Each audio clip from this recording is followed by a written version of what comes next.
Добра вечер, почитувани гледачи. 22:30, време е за емисијата Заспи ако можеш. Јас сум Драган Милосављевиќ, вашиот вечерашен водител. Мојот колега Горан Момировски за случајов ќе ни се јави преку апликацијата Zoom, а како што ќе видите во наредните секунди, двете столчиња околу мене се празни, значи покрај Горан, нашиот вечерашен гостин, исто така ќе ни се јави преку апликацијата Zoom и тоа овој пат од Канада. Се работи за господинот Јордан Петровски, многу мина го познаваат како последниот македонски дисидент. Добра вечер Горан, добра вечер господине Петровски, ако се слушаме. Добра вечер. Јас се слушам. Добра вечер. Така. Добра вечер и само една дозволиш Драган. Не знаеме кој ќе биде последниот македонски дисидент, но дефинитивно Јордан Петровски е првиот човек кој што доби статус на дисидент, доби политички азил во Канада, откако во текот на 90-тите му се случува навистина непријатни работи, тоа го зборевме во една претходна емисија со македонските служби за безбедност, односно поточно да кажам, не знам дали ќе ме исправи Јордан, со остатоците на некогашните екс-југословенски служби, не знам, од УДБА, ОЗНА, КОС и така натаму и така натаму. Па не знам дали се остатоци.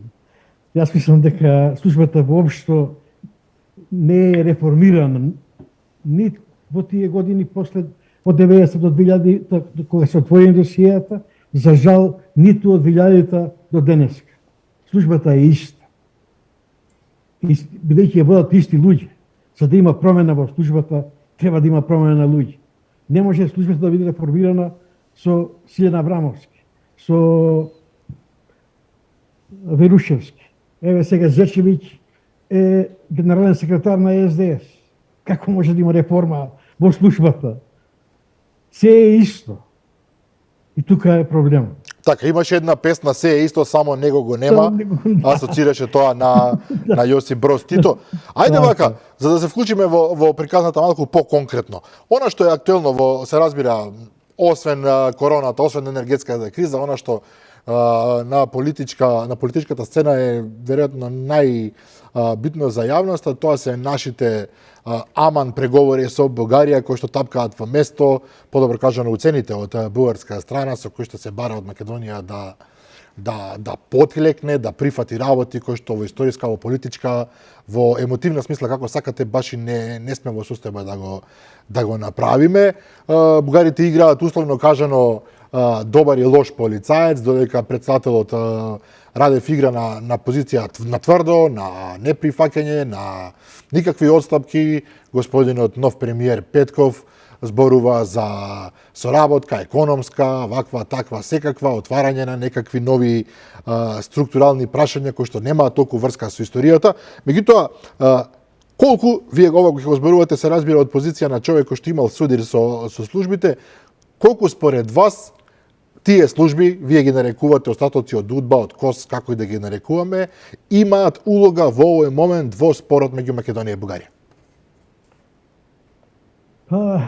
Според она што сега е новата агенда за вето на Бугарија, која председател Румен Радев многу јасно ја истакна на следбата со македонските бугари пред 2 месеци некаде, која беше кај него во Бугарија, тој јасно нагласи дека веќе стратегијата на Бугарија прави едно свартување за скоро 360 степени.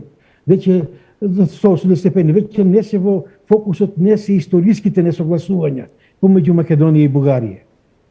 Значи, тој вели дословно, ние нема веќе да разговараме за Самуил и за Гоце, бидејќи тоа Европа не го разбира. Нашите партнери во Европската унија. Откако ние им споменавме на нашите партнери во Европската унија дека во Македонија се кршат човековите права на бугарите, оттогаш настана промена и имаме повеќе разбирање за ветото кај нашите партнери во Европската унија. И сега јас направи 2 видеа од таа средба, па би ги пуштил тие 2 видеа, тоа се кратки, двете видеа се отприлика по 2 минути, за да имате еден точен увид во каде каде ја води новата стратегија Радев, а со тоа и новата влада. Така, ајде да замолам режијата, вие господине Петровски ги имате видеата кај себе, ќе замолам режијата да ги вклучи видеата, да ги погледнеме и ние и нашите гледачи, се разбира.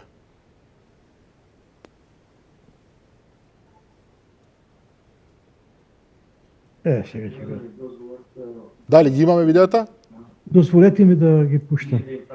Или да ви пратам линк па да ги пуштате и вие, како сакате. Пуштете ги од кај вас, мислам дека ќе биде возможно да се... Треба да ни дозволат да споделуваме со нашите гледачи. Треба да ни дозволите да споделуваме со вас. Немаме споделување. Значи, ова е од Zoom.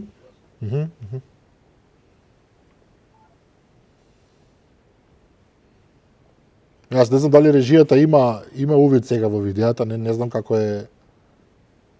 Ќе ги пратам јас на чатот. Ќе ви ги пратам на чат, па вие ги преземете посигурно. Добро, Не можеме вака да... ајде така нека биде. Гледате, почитувани гледачи, кога е во прашање емисии во живо и кога се работи за технологија, се случуваат. Да, еве гледам видео едно, Првото е и сега второ ќе го добиете.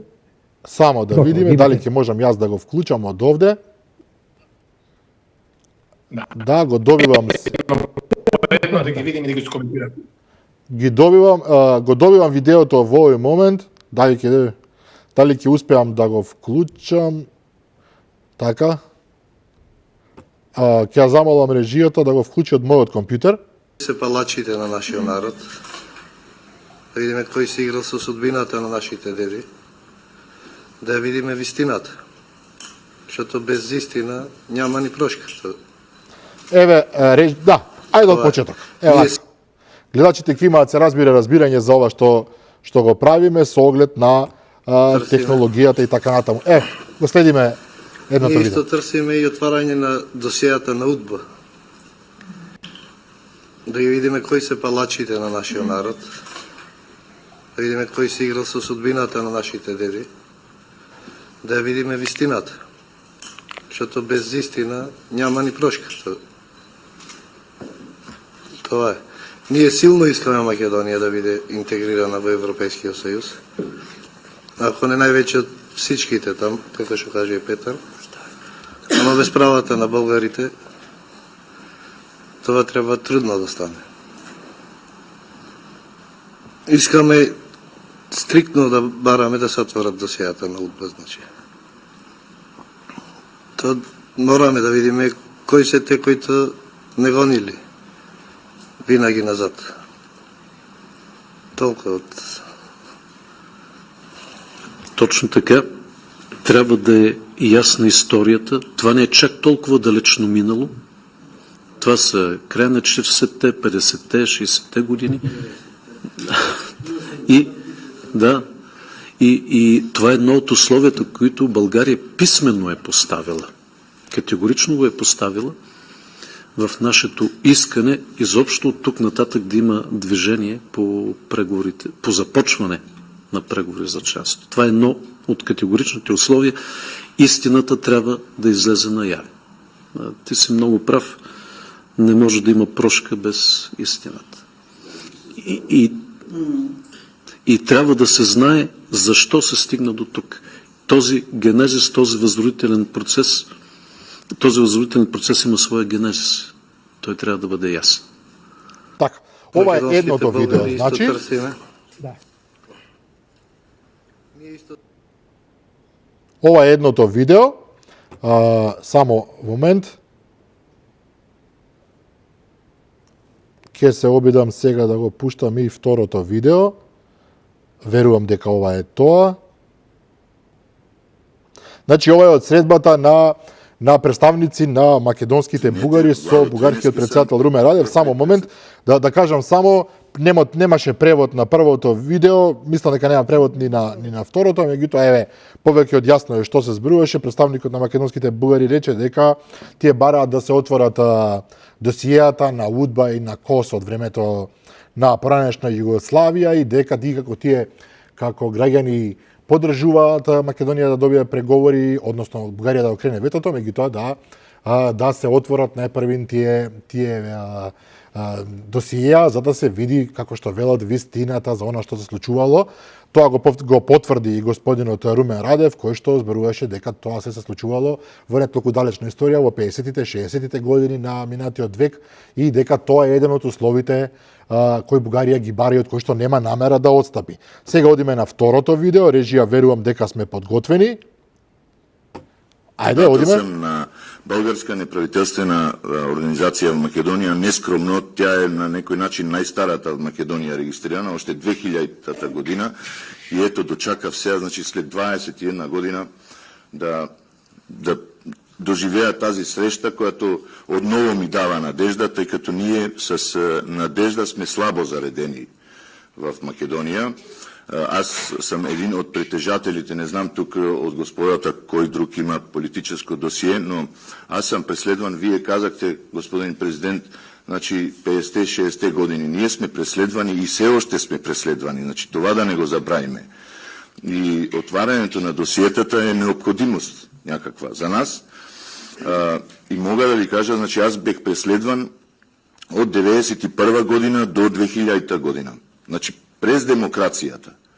Не говориме за 70-те години, а говориме за Македонија след като стана независима држава до началото на владението на тогавашното ВМРО ДПМН, което беше уж пробългарско. Ние много надежди и там полагахме и за това и не действахме пряко като българи.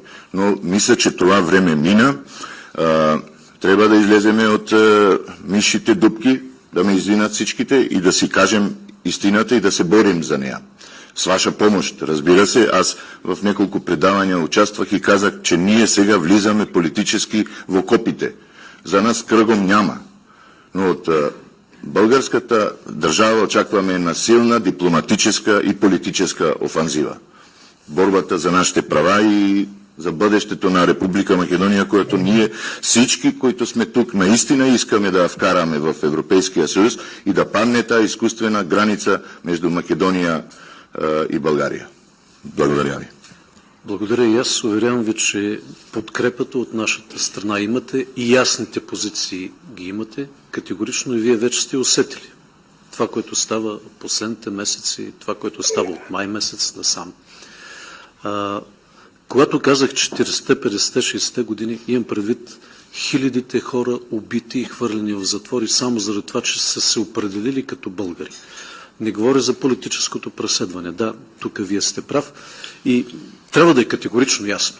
България не води политика срещу Република Северна Македония.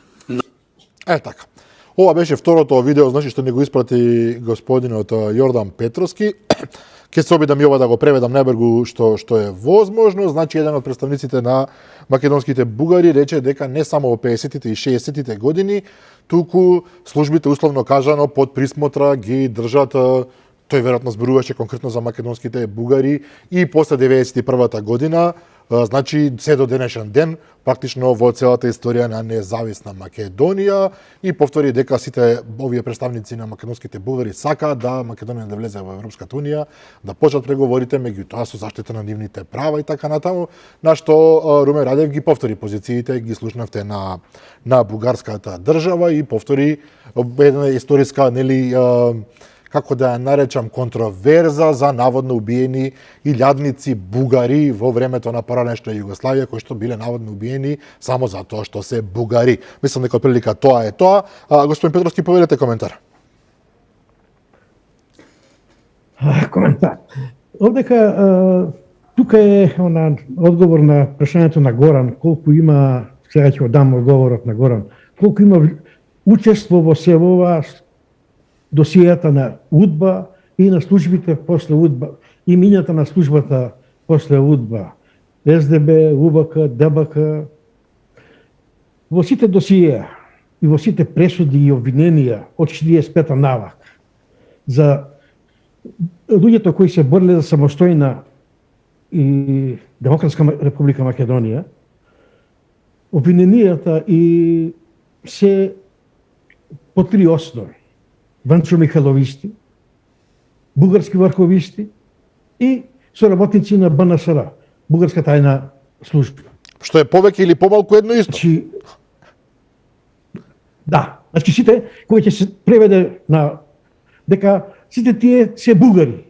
Едноставно тие луѓе се бугари. Што е далеко од вистината, што не е точно. Бидејќи јас сум имал можност да разговарам со луѓево кои се судени 49 и 50, 51 година од ВМРО со ВМРО Правда. ВМРО тоа е првата форма на ВМРО како политичка партија, која е формирана 46-47 година. И за среќа успеав да контактирам кога дојдов тука во Канада со тројица од четворицата основачи на СДРМ. Тоа е, значи, ВМРО Самостојна демократска република Македонија под протекторат на Америка. Тоа е скратенката. Значи, тоа е една сериозна организација која некаде 49 година кога го држи првиот конгрес во Стари град кај на патот помеѓу Велес и Градско, број 28.000 члена. Тоа е една сериозна организација. Тогаш полицијата реагира, удба и почнува нивното апсење. Сите тие луѓе се судени како Ванчо Михайловичите. Што јас кога сум разговарал со нив, никој од нив никогаш не кажал дека таа организација била пробугарска или за спојување на Македонија со Бугарија. Потоа едниот од нив е апсен и уште еднаш 60-те години, да не поповски. Тогаш не е обвинет како за бугарофилство, туку за труење на младината со идеја за самостојна Македонија. И сега, да се вратам уште на 90-те години. Јас сум прогонуван меѓу двете обвиненија по кои ме гонела, двете линии на работа по кои ме гонела СДБ. Едната е со моја соработка со БНСР за рушење на уставниот поредок на Македонија, за насилно рушење на уставен поредок на Македонија. Втората линија по која сум прогонуван е македонски екстремизам и македонски врховизам. Значи, две линии, една со друга, кои се контрадикторни. Не можеш да бидеш бугарски соработник, а да бидеш македонски екстремист. Да. Или македонски врховист. Врховизмот, како дефиниција, е многу едноставен. Тој означува, името пред врховизмот означува за тој што го практикува тој врховизам, за какво решение за македонците предлага, дали да бидат во самостојна држава, дали да бидат во склоп на Бугарија, Југославија, бидејќи постои и југословенски врховизам. Така да, затоа велам, тие две се противни линии за работа. Сега, она што е многу битно и што стои во моето досие е дека подготовката за ова што ќе се случува денеска е направена во моментот кога е отворено официјално досието. Инако јас сум следен од 92 година, но досието го отвара 93 на 13 април 1993 година официјално отворено досието. И по досието стои вака, како основ за моје следење. Предсоработник на СДБ Петков, тоа е некој си наводно бугарски човек на службата, предсоработник на СДБ, има изјавено дека на собствениците на фирми од Република Македонија, кои се членови или симпатизери на ВМРО, максимално да им се излегува пресед. Тоа бил официјален став на државата. Работата со такви фирми како што е на Јордан била од државен интерес. Тоа е, јас го преведувам точно што е напишано, го цитирам точно што е напишано во досието. Значи,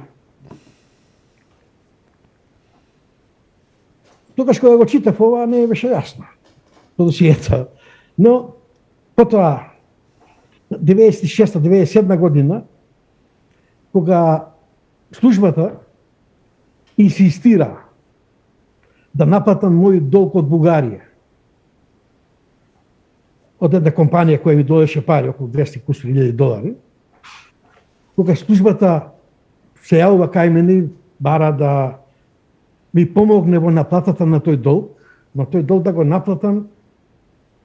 Јас бев изненаден, бидејќи јас си покрена судска постапка во Бугарија и се обидов легитимен пат да го наплатам. Сега одеднаш СДБ се јавува како заинтересирана страна да им помогне да го наплатам долгот. Прифатив да видам што е тоа.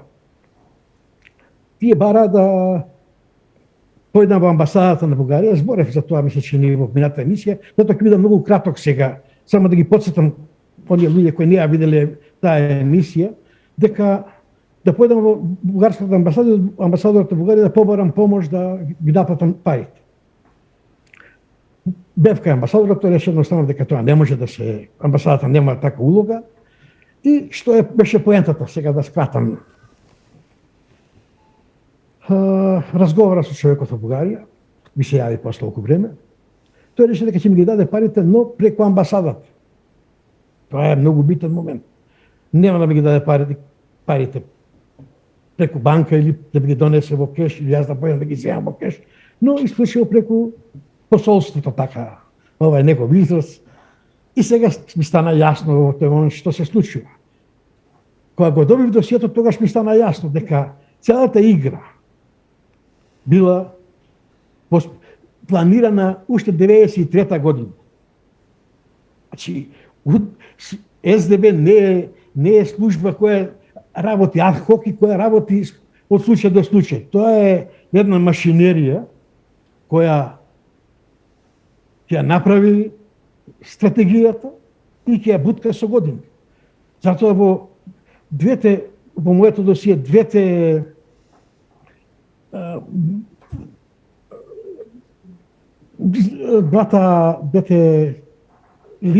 проучувања на мојата дејност, како да ме проучуваат дејност, многу јасно стои. Тие инсистираат исклучиво да ми се влезе во бизнис. Проучување на деловна соработка со лица собственици на фирми и оператори пошироко со цел за изнаоѓање прво лица за за користење. Значи кои луѓе со кои ќе ме кодошат, кои ќе им даваат со кого работам, што работам. Проучување сите врски на ПО Црни, тоа е мојот псевдоним, со цел согледување за можности за пристап и понатомошно користење према Црни. Значи повторно луѓе блиски кои ќе поспостават со мене блиски бизнес релации. Господин Петровски, јасно е ова, вашиот случај е индикативен, не е спорно, бидејќи сме го зборувале и претходно. Да се префрлиме во денешниот миг, во 2022 година.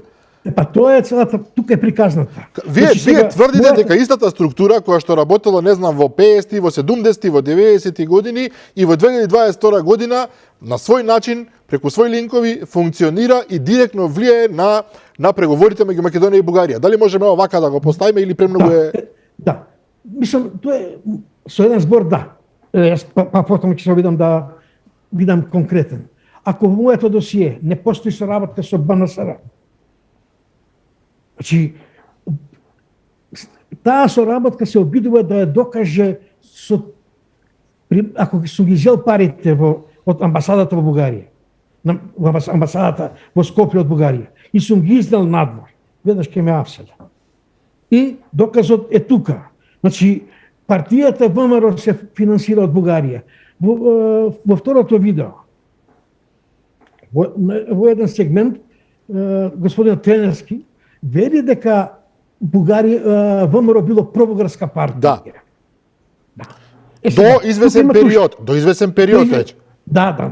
Сега, тоа е сосема друго, зошто така тој зборува, нема да навлегувам. Но, треба да ве потсетам дека 90-та година СДСМ,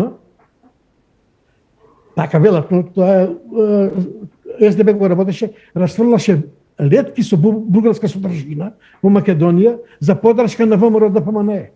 како бугарите и повикуваше бугарите да гласаат за ВМРО, ДПМН и дека со тоа да се наметне дека ВМРО е пробугарска партија.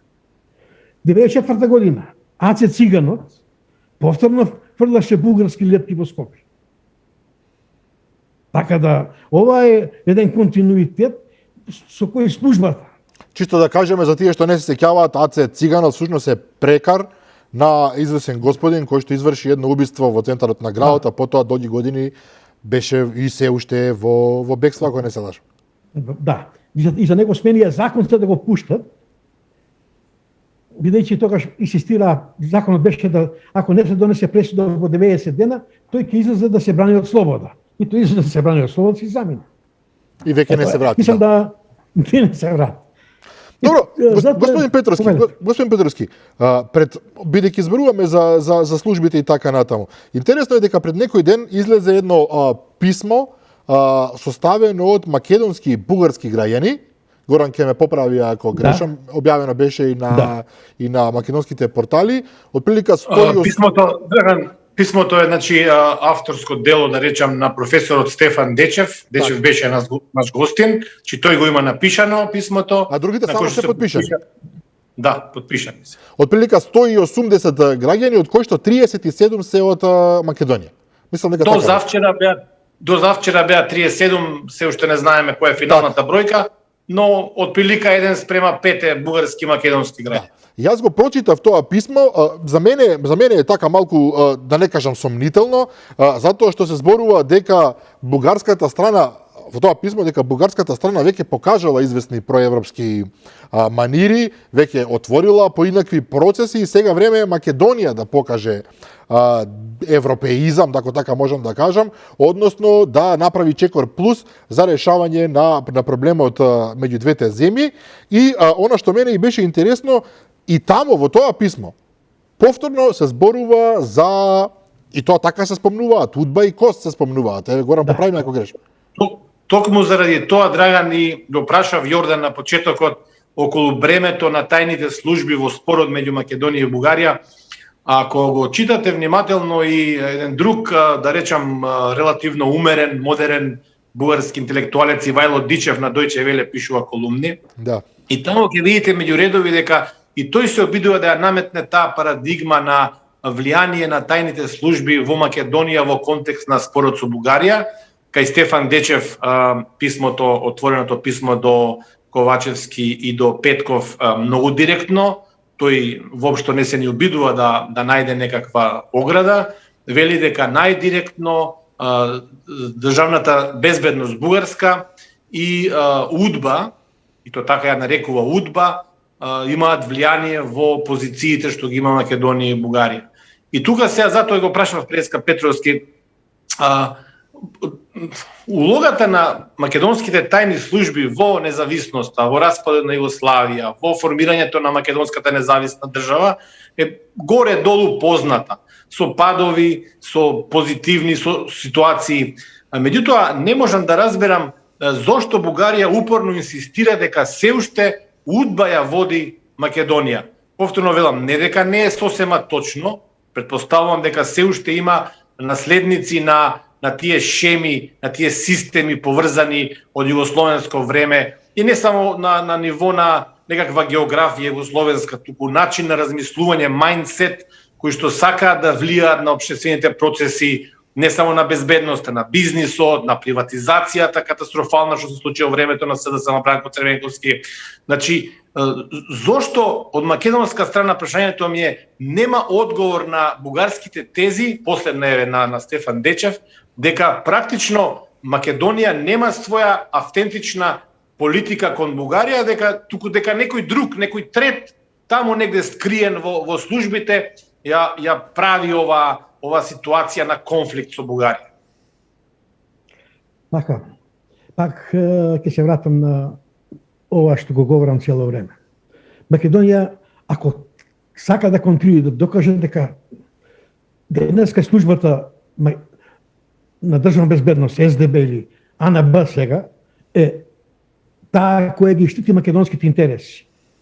Првин треба да го елиминира или да го докаже дека прогонетите луѓе за кои зборува Радев, 100, 200, 300 илјади, колку се таму, 100 илјади, убиени, прогонувани, не биле бугари.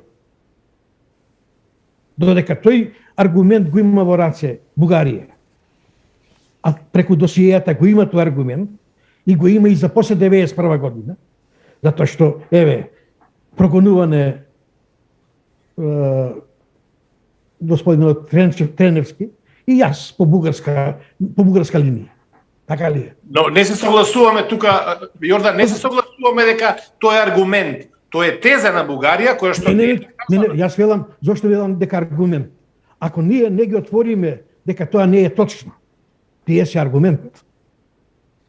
Бидејќи покажувањето на досиејата на кој инсистира бугарската страна и македонските бугари како аргумент, бидејќи таму на едно место, јас тоа не го симнав на видеото, Раде вели, вие треба сега како македонски здруженија да се борите низ европските институции, да докажете дека вие сте, на вас ви се ускратени правата.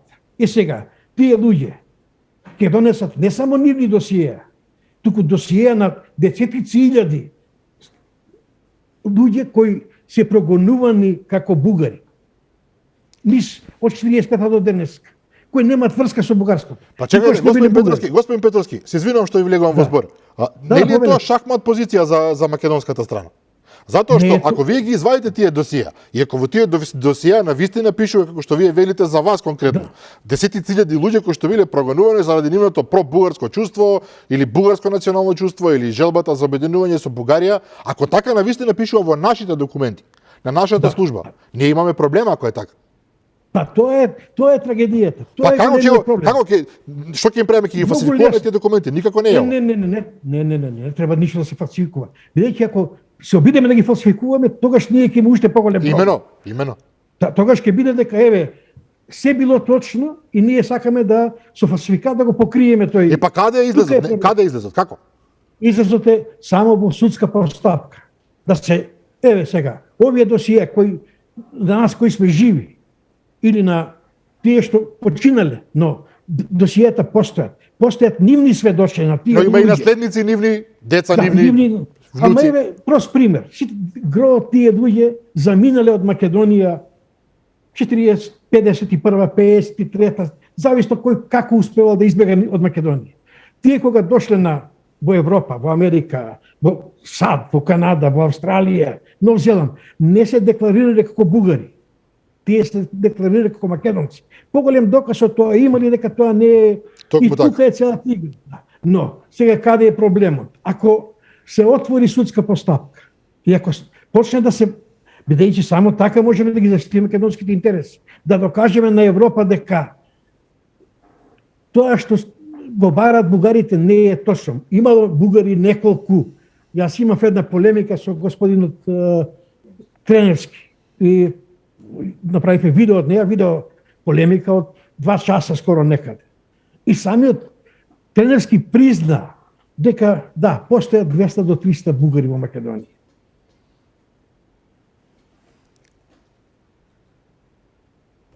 Да, во овој момент ќе мора да направиме кратка пауза, затоа што дојде до некаков застој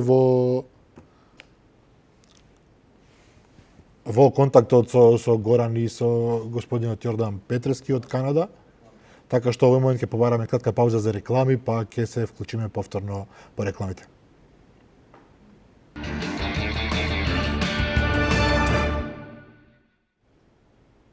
Се враќаме во студиото на Заспија ако можеш. Пред рекламите зборувавме нели со господинот Јордан Петревски околу влијанието на тајните служби, а во врска со нашите преговори со Бугарија, меѓутоа и со начинот на кој што Бугарија се уште може да ги користи досиеата на тајните служби на поранешна Југославија и на независна Македонија во своја корист, а во однос на преговорите кои што сега се актуелни. Запревме се господин Петровски затоа што имавме одреден проблем со апликацијата Zoom. Сега е повторно воспоставен контакт. Господин Петровски, еве да довршите мислата, па ќе продолжиме со нови прашања. Сега, зошто го попречува судскиот пат да се дојде до вистината? Тука е прашањето. Прашувањето е во Македонија. Не е попречувањето од бугарската страна. Бугарската страна ја одговара да нема судски процеси, да остане ова вака, да остане дека да, толку биле на вистина бугари во Македонија. Кој го спречува според вас? А кој службата, тие луѓе кои работеле против македонските интереси и работат и интерес. Службата не е променета. Луѓето во службата не се променети. И тука е спорот. Но ако е така, господин Петровски, тогаш таа служба е семоќна. Значи таа има досија за луѓе, таа го контролира судството, веројатно ги контролира политичарите, излегува, ако е вашата теза точно, дека оваа служба е семоќна, помокне од државата. Да, таа е државата. Политичарите се само марионети во нейните раце. Добро. Тоа е целиот проблем. И затоа два пати беше вомрал на власт. Имаше можност да ја реши службата. Не направи ништо. Добро, sada само исто така не направи ништо. Да. Sada само не сакаме да тоа е службата е. Два пати насилно беа срушени двата премиери на обид, кај Љупчо имаше обид да се сруши. Груевски го сруши службата. Така. Љупчо ги отвори досијата, се обиде да направи еден обид да спроведе, да ја растури служба. Но веднаш го местенките со обидот да го срушат. Не знам дали сте читале книгата на Борче Трајковски Бој. Таму многу јасно пишува дека го руши службата, дека го руши Љупчо. Така. Но господине Петровски, Горан зборуваше за мајндсет во таа служба. Мене ми се допадна начинот на кој што го постави прашањето дека можеби се уште не е променет мајндсетот.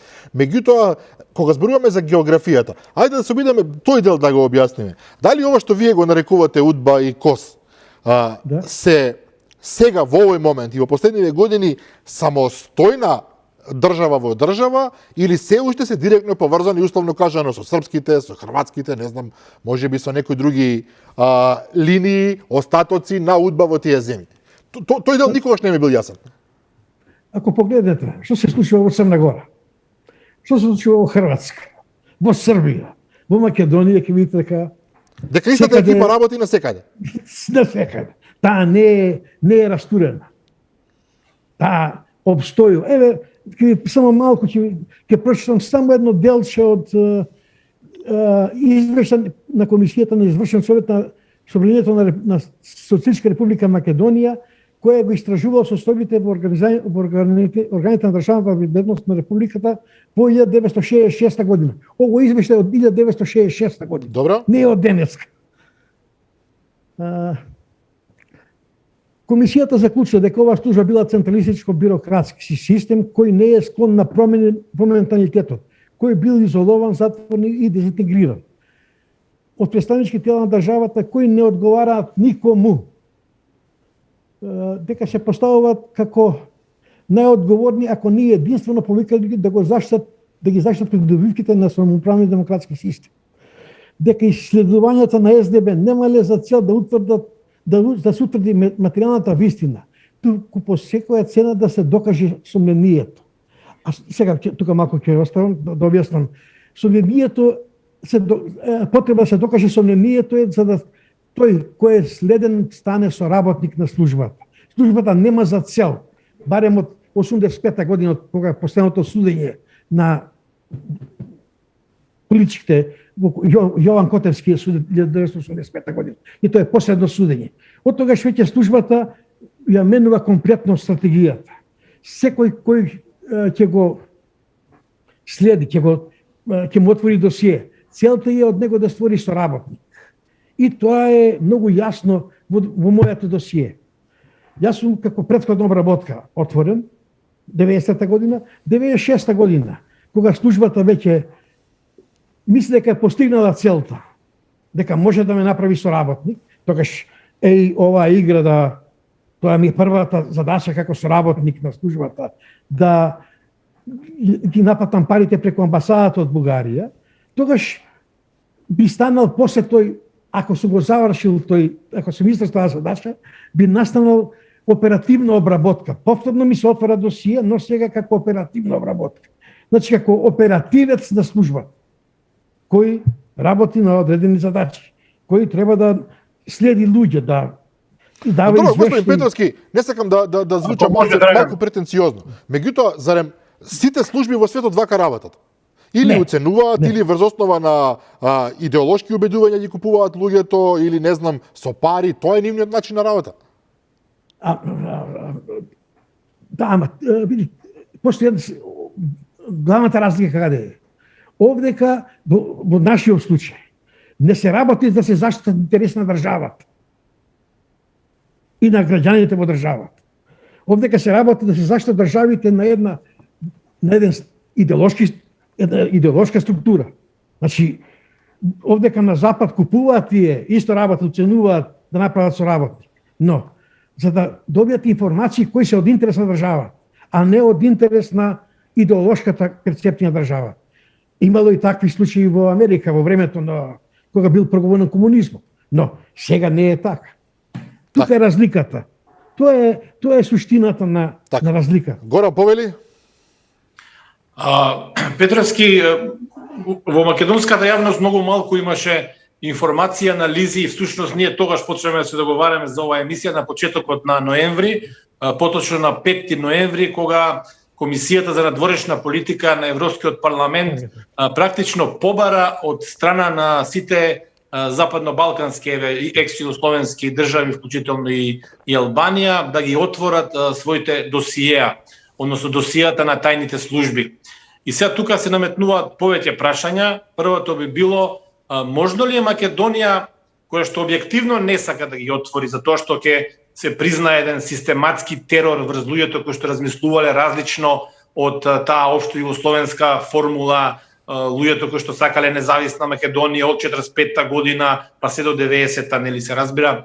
Можно ли е Македонија под европски притисок да направи исчекор, да ги отвори досијата на тајните служби и на некој начин да ја прикаже пред светот и пред Македонија и пред македонските граѓани вистината за тоа што се случувало во тие години меѓу Втората светска војна и независноста на Македонија, па и до ден денеска? Прво да го прочитам таа реченица од заклучокот на Комитетот за надворешни работи на Европскиот парламент, кој е донесен на 26 октомври 2021 година. Заклучок за кој се молчи од сите во Македонија.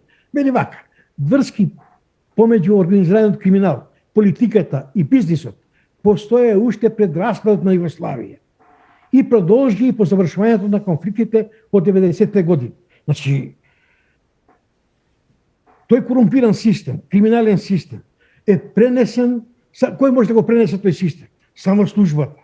Бидејќи полицијата, да кажем едноставно, службата, таа не го гонела, таа не го санкционирала тој криминал. Тој се одвил под нејзино покровитие. Во едни документи, сретнав сега јас малку, дека тој криминал е започнат 45-та година, за да се финансира службата од него. Да се финансира во тоа време озна и удба. Шверц на цигари од Копар, од Истра во Италија. Значи тоа е, од тука се вадат парите, од службите се финансираат од нелегални извори. Како можете вие да финансирате служба, армија на соработници од 350.000 соработника? Ова е признание на Слободан Богоевски. Имате еден куп луѓе на кои не работат ништо, исклучиво се изворедно живеа. И ме прашувате дали Македонија нема да го прифати ова. И затоа е сега играта. Македонија нема да прифати да го сруши ветото на Бугарија. Со постапка да докаже дека немало толку бугари во Македонија кои биле следени од Бугарија, бидејќи ако го признае тоа, тогаш ќе изгледа дека македонците се бугари.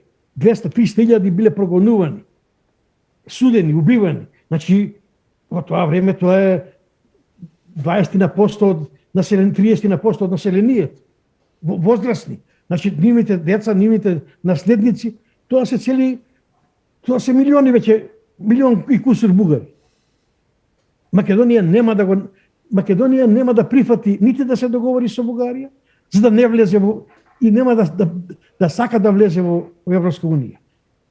Бидејќи ова е проблемот кој ќе го има Македонија, заклучокот на Европскиот парламент. И сега, ако сакала Македонија да расчисти со криминалот, ќе направеше илустрација според резолуција 1096. Таму многу јасно стои да се прогласат, да се донесе само да се дополни законот дека нема застарување на делата и да се водат судски постапки. И крај. Така. Значи, практично обидот да се скрие тоа што се случувало како државен терор од страна на службите, на дел од луѓето кои што се уште, нели, во последниве можеби 30-40 години се активни во овој сектор, ќе придонесе Македонија да проложи со својата најголема државна тајна на сопствена штета, па дури во однос на Бугарија, затоа што добро забележавте вие, Македонија многу едноставно со отварање на досијата може да докаже дека практично тие наводни илјадници од Бугарија, велат и стотици илјади луѓе, се бугари. Последен таков пример е актуелен секогаш во овој дел од годината, околу тоа така наречено крваво коледе, кое што постојано се зборува, особено меѓу македонските бугари и во Бугарија, дека тогаш всушност биле убиени не знам колку илјадници бугари, зашто нема ниту еден историски факт. Точно. Еден момент многу важен, но тоа може би да го прокоментираме подоцна. Колку е ова крваво коледе поврзано со Бугарија, а колку со напорите на македонците, на македонската армија во тоа време да се бори за, да речеме, да доди на Солунскиот фронт наместо Сремскиот фронт? Постои судир. Јас бајаги време сум постои судир за помеѓу одењето на Солун и одењето на Срем. Но имало пресуди. Има документи, јас имам еден мој текст напишан но нема толкав број на жртви. Е апсурд, нема такво нешто. Не постои. Подбуцнувачи и нема бугараштина. Подбуцнувачи според документите. Ајде се обидам сега треба да го имам тука близу.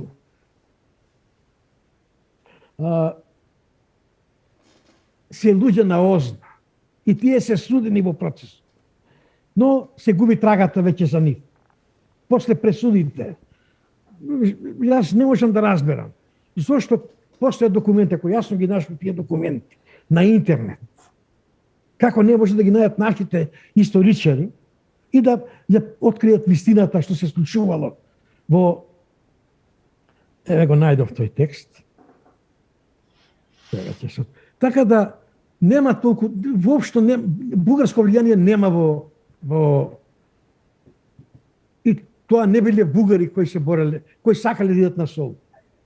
Да, како што сега Петровски, причината за молко, да речам, на барањето на Комитетот за надворешна политика на Европскиот парламент за отварање на архивите на тајните служби не се должи на некаква етничка или не знам национална причина, туку се должи повеќе на обидот да се сокрие тоа што е суштинско во пораката од Европскиот парламент до државите, да се скрие практично врската помеѓу тајните служби и организираниот криминал, нешто што многу прецизно, многу јасно го кажува Европскиот парламент, но и покрај тоа ние досега не видовме никаков одговор од македонската влада, од Агенцијата за национална безбедност, Агенцијата за разузнавање и другите служби кои што се занимаваат со оваа проблематика, уште помалку од владата официјално. Како да свесно се молчи да помине ова приказна која што очигледно дека нема да помине. Европскиот парламент сепак е сериозна институција и нема да се откаже од тоа, затоа што луѓе со кои што разговара последниве 20 на дена во Страсбур и во Брисел велат дека тоа е еден од предусловите за не само Македонија и другите земји во регионот да расчисти своето минато, но и да ги расчисти врските меѓу организираниот криминал и тајните служби што се евидентни, неспорни. Точно така. Тоа е ваша анализа е 100% точна. Сега, Европа веќе го работи. Во Хрватска има околу 35 обвинения веќе покренати со кои се откриват врските на пренесениот криминал во после 91 година. Има и тоа се судат луѓе во нивните тие агенции УСКОК што треба да го гонат криминал. Обвинителот од УСКОК е веќе под истрага. Така да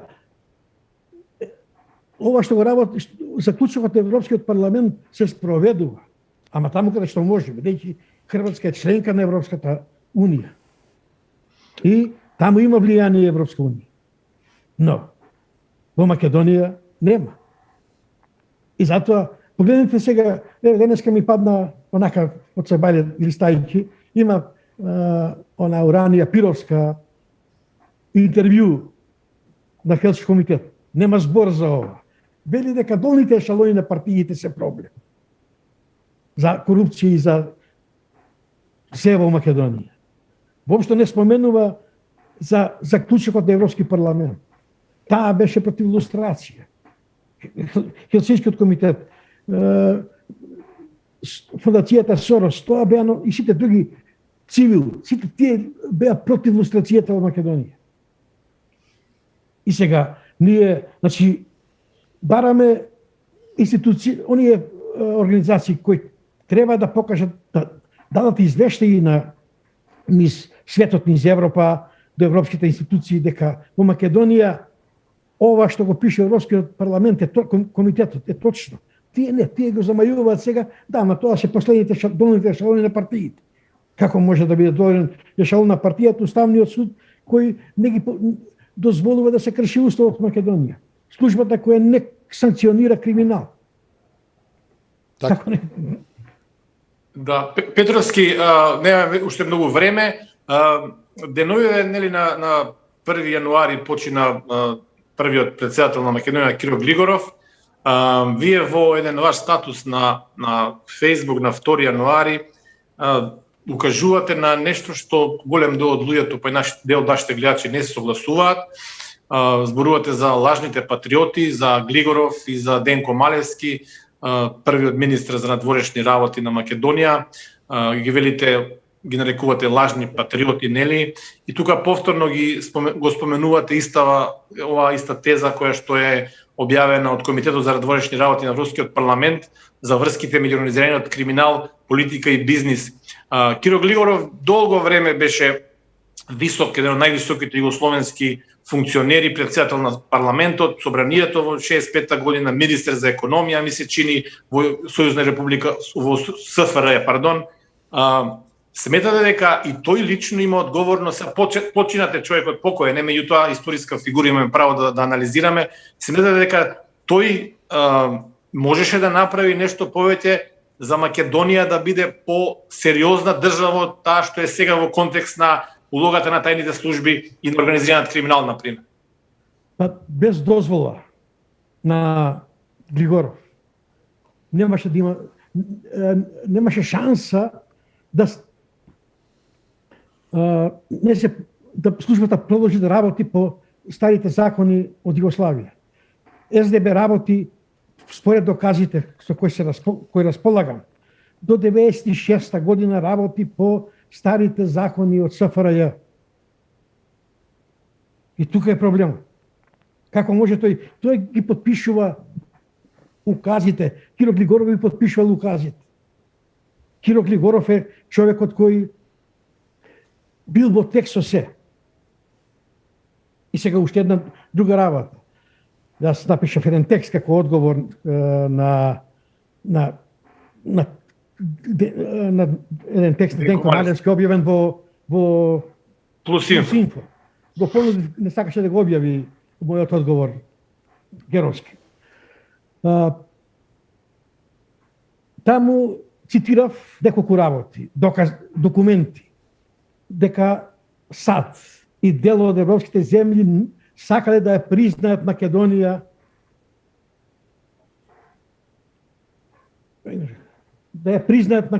како самостојна држава, уште 92 година. И тоа постои документ објавен како писмо во Нью Йорк Таймс од 3 или 4 јули 1992 година. Затоа никој во Македонија тогаш не реагираш, ниту не реагира денес. Во тоа писмо, се извинувам, јасно стои дека лобито на Глигоров го попречило признавањето на од страна на САД и на дел од европските држави. Потоа имате во мемуарите на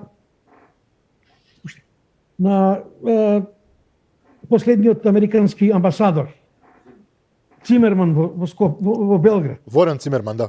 Горда, дека е разговарано на еден состанок дека треба да бидат примени заедно Македонија, Словенија и Босна и Хрватска.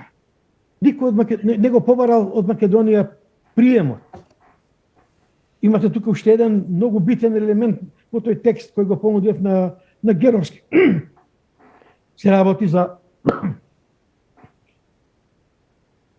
лагата дека е поднесено барање во Обединените нации за прием на Македонија.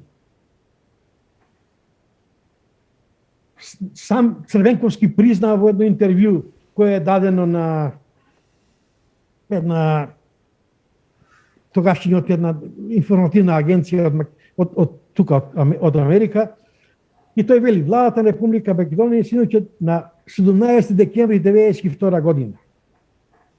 Се вели вака: владата на седница донесе одлука за реактивирање на барањето за прием во Обединените нации, поднесено во јуни 1992 година. Значи, прво прекршување на собранинска одлука на пратениците да се поднесе барање за прием во Обединените нации. Глигоров не поднесува барање. Сега, како можеме ние да кажеме дека Глигоров не е виновен?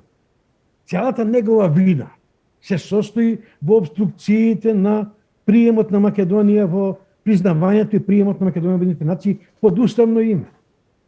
Не сакам да зборувам тука за лобито кое го имало тогаш во Америка со републиканците и со човек кој бил премногу близок со постариот Буш. Биле лични пријатели. И неговото влијание Америка да прифати да ја признае Македонија. Но не може да ја признае ако Македонија не сака да биде признаена. Јас ќе ви го пуштам да го имате тој Нью Йорк Таймс делот, целиот текст од Нью Йорк Таймс. Тоа се на денот кога се носи Лисабонска декларација објавен текст. Значи не е ова после носење на Лисабонска декларација и се споменува тука пари кои се давани, се споменува дека Џон Битов, лобистот кој го избра Глигоров и кој е платен според изјави на пратеници во парламент дадени, околу $800,000 му се дадени на Џон Битов за лобирање. Така да, како не, луѓе не можам да разберам зошто не сака да ги прифатат фактите. Јас немам ништо против Глигоров. Но, овдека зборуваме за македонски интереси. И зошто ни се случува ова што се случува?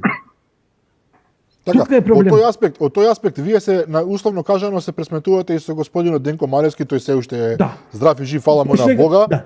И велите дека спомнувате во текстовите ваши една негова колумна каде што тој вели не може да се каже не на Америка, нели? А потоа правите паралела со неговото действување на почетокот на 90-тите години, каде што тој заедно со Киро Глигоров според вас бил еден од оние кои што се противеле на американската практично интенција да ја признае Македонија како независна држава. Бидејќи тогаш Америка, ова е едно мое лично искуство, кога се читат на Грилакис мемуарите на грчкиот генерал кој водеше грчката разузнавачка служба, а и мој лични контакт, јас во тие години пред 90-та, 88, 89, 90, преку мојот бизнис имав контакти со луѓе од грчкиот дел на Грција, Атина, и кои беа големи бизнисмени, кои беа вклучени в политиката. Тогаш планот на Грција, планот на Америка го направи изборот на Мицотакис, изборот на Желју Желев и на Илијеско во Романија. Тие три држави се избор на тие председатели се избор на Америка, на ЦИА, за да се поведе борба против комунизмот, за да комунизмот се помери границата на комунизмот. Затоа Македонија беше многу важна. Границата да не биде помеѓу на Гевгелија, туку да биде на Табановци. И тоа беше и кај мене дојде делегација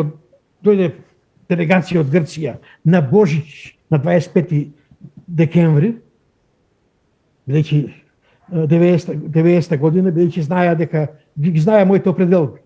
И да разговараме, да се прави веќе план за правење на заеднички компании во Македонија и во Грција. Немаше збор за промена на име или за било што. Кај мене во канцеларијата моја стоеше картата на голема етничка Македонија, не на голема Македонија. Бидејќи Љупчо еднаш многу го каже, голема Македонија кога кажеме дека Македонија е до Варна или до Белград. Ние викаме Македонија во етнички граници. Тоа не е голема Македонија. Тука се проблемите. Ние не го искористивме моментот кога целја Европа и Америка водеа борба против комунизмот и се бореа за секоја педа да освојат нов простор кој ќе биде кај ќе поместат границата. Тоа е. Тука е. И сега Денко Малевски, читате го сега Денко Малевски. Тој е поголем бугарин од самите Румен Радев. Од оној како и беше од Димитров, што ни беше историчар. Тој е Денко Малевски поголем од нив бугари.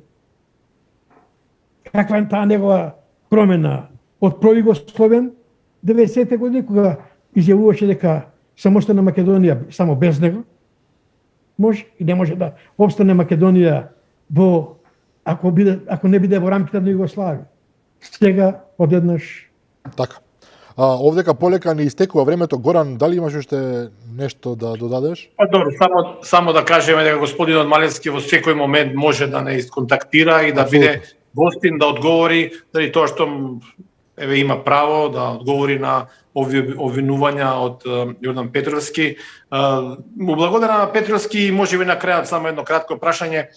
Има ли надеж дека Македонија, македонската држава, македонското општество може да функционира без влијание на општите состојби во државата од тајните служби, тие да си работат работата која што се платени, за која што се формирани, а државата, невладиниот сектор, бизнисот да си го работи тоа што е нивна работа.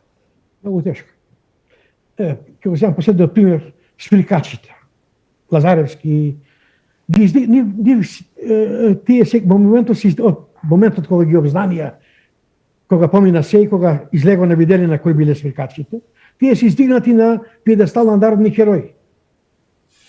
Ако погледнеме, па во нивно време, кога тие работеле во службата, од 1991 до 2000 година, до 2010 најголемите криминали се случили од 1991 до 1998 година. Приватизација, шверц, кршење на ембаргото.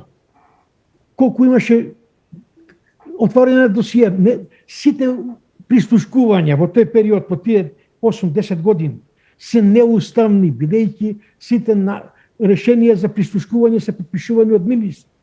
За ниедно прислушкување нема одлука на суд, на судија. И сега тој човек кој сокривал, тие луѓе кои сокривале кршење на човекови права, денеска зборува дека тие се бореле за заштита на човекови права. И сега никој не реагира, ниту од ВМРО ДПМН, ниту тоа се за мен, затоа се плашам дека ќе нема шанса да се промени нешто. Нема реакција. Вие сте единствени кои правите по напори да се колку толку да се слушате вистина. Но никој не сака да го следи вашиот пример. Ова не е да ви давам, не знам да ве фалам, но тоа е факт. Нема друг медиум кој го работи ова што вие го работите. Затоа ми е јасно, јас знам какав притисак трпите вие. Може би вие не сте свесни што се ви се прави на вас? Па добро, сме до некаде свесни и До свесно некаде. го работиме тоа што го работиме, но некој мора да го прави и тоа, се разбира. Има и други луѓе кои што се храбри, кои што се обидуваат да ја извадат вистината на виделина, се разбира, ние ќе продолжиме. Од мене благодарност за Јордан Петровски, благодариме што дел од работите само ги кажавме, здрави да сме здрави и живи понатаму, ќе разговараме и за други теми, други детали. Многу работи има од македонската историја и од поновата и од постарата кои што треба да се расчистат пред македонските граѓани, ако сакаме да идеме напред. Уште еднаш благодарам. Така. Благодарам и од мене, поверите. Јас да ви се благодарам исто така на вас за укажаната чест да сум гостин во вашата емисија и да се слушне една страна која сите еден глас кој сите сака да го задржи во Македонија. Уште еднаш многу ви благодарам, се надевам пак ќе се сретнеме во вашата емисија. Така. И благодарам и на Горан и на господинот Јордан Петровски, почитувани гледачи. Тоа беше се за вечерва, верувам дека успеавме да доловиме барем дел од она што се уште вирее како темна страна од македонската историја, а ако не, барем се обидовме, како и да е. Останете со нас, погледнете го утре вечер репризното издание на оваа емисија, се извинувам, утре во 15 часа репризното издание на оваа емисија, а утре вечер во живо повторно со мене и со Горан Мировски. Пријатна ноќ.